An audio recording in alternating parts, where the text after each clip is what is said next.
O'zbekiston tarixida ilk bor O'zbekistonning koinot go'zali unvoniga ega bo'lganimga ham 1 yil bo'ldi.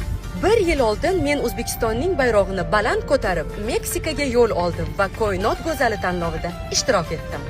Ushbu tadbirda ishtirok etish uchun qanday tayyorgarlik ko'rganligim haqida sizlarga hech ko'rsatib va aytib bermaganligimni tushunib yetdim va bu narsani bugun o'zgartirishga qaror qildim. Ya'ni koinot go'zali tanlovi uchun mening milliy libosim qanday yaratilganligini sizlar bilan bo'lishmoqchiman.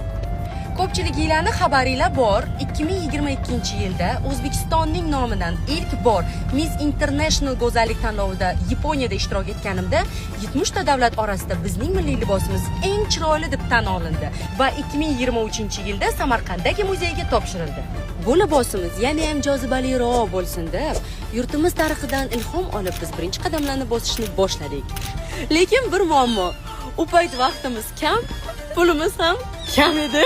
Men xohlagan libosni yarata olamizmi, yo'qmi, shuni bilish uchun biz oddiy bir matodan foydalanib, maketini yasab ko'rishga qaror qildik. Biz ko'ylakni yarata olishimizga amin bo'lganimizdan so'ng, premyerka jarayonida barcha detallarini ko'rib, ko'ylakning oxirgi ko'rinishini chizmasini tayyorladik. Oldinda eng qiyin ish bu ko'ylakni yig'ish. Uyqusiz tunlar, kunlar, minglab toshlarni matoga yopishtirish va ko'ylakni mana bu ko'rinishdan 15 kun ichida mana bu ko'rinishga olib kelish. Bu ko'ylak 3 ta premyerka ichida bitgan. Videoda ikkinchisi, 3-premyerkam esa uchib ketishimdan 2 soat oldin bo'lgan.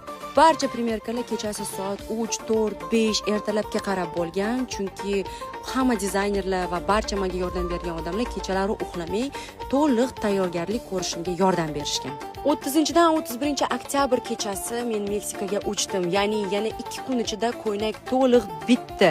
17 kun Meksikada qanday o'tib ketganini men sezishga ham ulgurmadim va nihoyat bu chiroyli libosimizni katta sahnaga olib chiqish vaqti ham keldi. Остались считанные секунды до нашего выхода.